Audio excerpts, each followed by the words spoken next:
How can a team as legendary as Ferrari start 2025 so poorly, yet be just one decision away from reversing its fate? Today, I'm bringing you a story of internal tension, key technical decisions, and a possible redemption at the Bahrain Grand Prix. Because what happens this weekend with the SF-25 could change everything. This video will reveal why Ferrari's new aerodynamic package could be its last straw, how a mere 3mm error is ruining its races. Plus, you'll learn about the internal conflicts between Vasseur and the engineers at Maranello that are dividing the team. And before we get started, tell me in the comments, do you think Ferrari should take a risk with the improvements now or wait until everything is clearer? Let's debate it because this topic goes far beyond the numbers. How is it possible that a team like Ferrari, with two world-class drivers in Charles Leclerc and Lewis Hamilton, is so far from the lead at the very beginning of the 2025 season? That's the question many inside and outside the paddock are asking. If you look only at the names and prestige, the Maranello team should be fighting for wins every weekend. But the reality is very different. The SF-25, the car with which Ferrari hoped to make a splash this season, has disappointed in its first outings. After the first 3 rounds of the calendar, Ferrari sits in 4th place in the Constructors' Championship, a massive 76 points behind leader McLaren. This is especially harsh considering that it was precisely them, the team in red, who went into the final race of 2024 in Abu Dhabi vying for the title with the Woking team. How can you go from being on the brink of glory to fighting to stay in the top 5 in such a short time? One of the most worrying symptoms is the inconsistency of performance across different race formats. Charles Leclerc's best result was 4th place in Japan, while Hamilton, despite his historic arrival at the team, had a troubled start that included a notable victory in the sprint race in China, but which was overshadowed by a technical disqualification in the main race. This is where one of the SF-25's greatest weaknesses begins to reveal itself. The car behaves as if it has 2 faces. With low fuel loads, that is, in short runs like qualifying or sprint races, the SF-25 seems competitive, even fast. But as soon as the tanks are filled to tackle a full race distance, the behavior changes radically. The car becomes unstable, difficult to handle, and loses pace lap after lap. The reason? The car is running approximately 3mm higher than its original design indicated.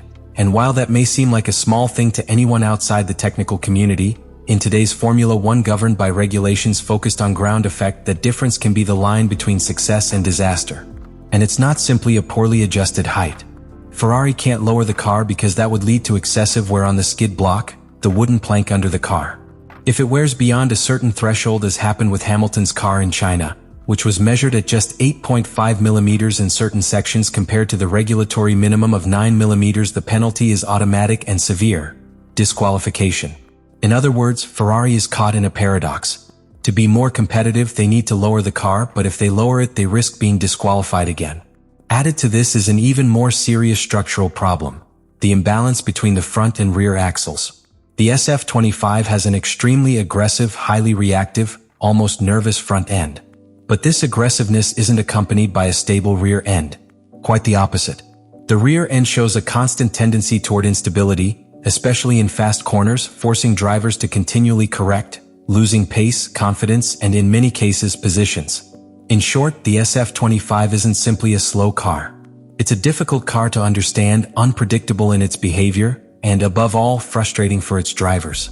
Ferrari isn't just far from the lead. It's caught in a technical storm where every decision seems to have unexpected consequences. And if they want to reverse this situation, they'll have to resolve not one, but several critical fronts in the coming weeks. The season has barely begun, but the pressure is already unbearable. What happened at the Chinese Grand Prix wasn't simply a bad result for Ferrari. It was a public humiliation, a devastating blow to its technical credibility, and worst of all, it was self-inflicted. Because what happened that Sunday wasn't the result of bad luck or arbitrary decisions by the FIA. It was a chain of internal errors, data omissions, and management failures that ultimately left both cars out of qualifying after the checkered flag. Never before in recent Formula One history had both Ferrari cars been disqualified in the same race. China 2025 will go down in history as an example of everything a team aspiring to win championships should not do. It all started with Lewis Hamilton's promising performance in the sprint race. A resounding pole position, a controlled victory, and the feeling that the SF-25, at least under low-load conditions, had life. But in the main race, things took a dramatic turn. After crossing the finish line in 6th place, Hamilton was quickly summoned by the stewards. The reason? suspicions of excessive wear on the car's floorboards. The measurements left no room for doubt.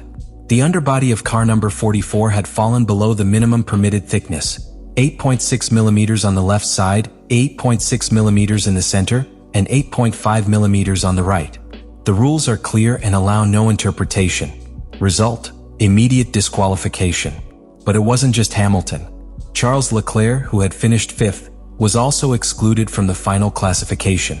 His car, after being weighed after his damaged front wing was replaced in the opening laps, weighed just 799 kilograms, 1 kilo below the minimum of 800.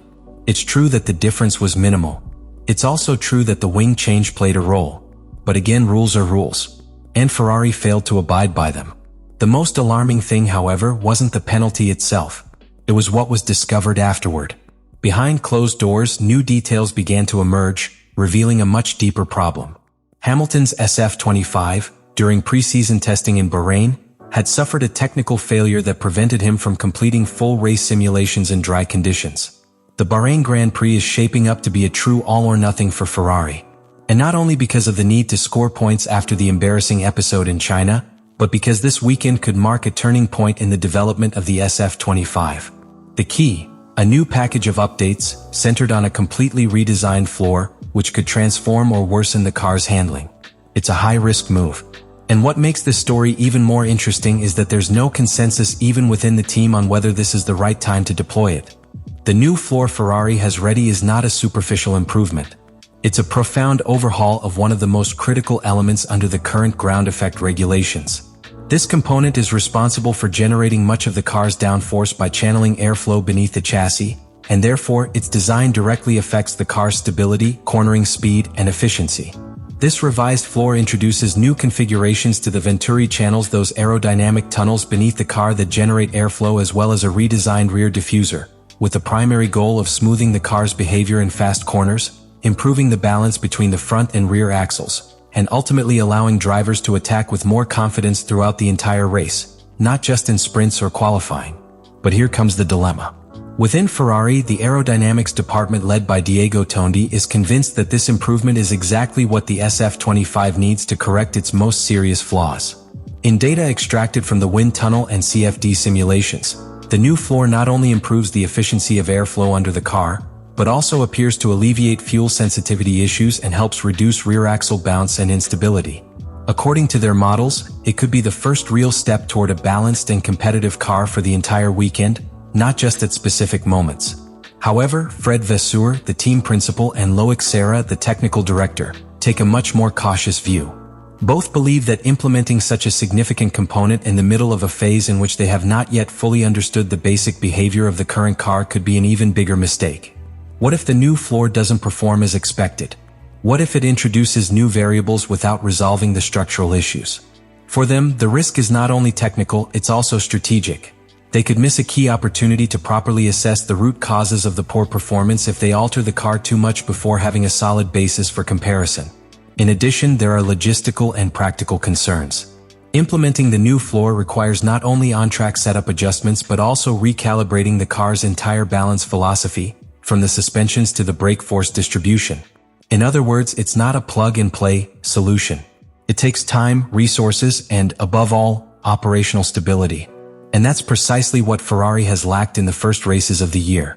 As if that weren't enough, the timing of the decision also adds tension to the situation.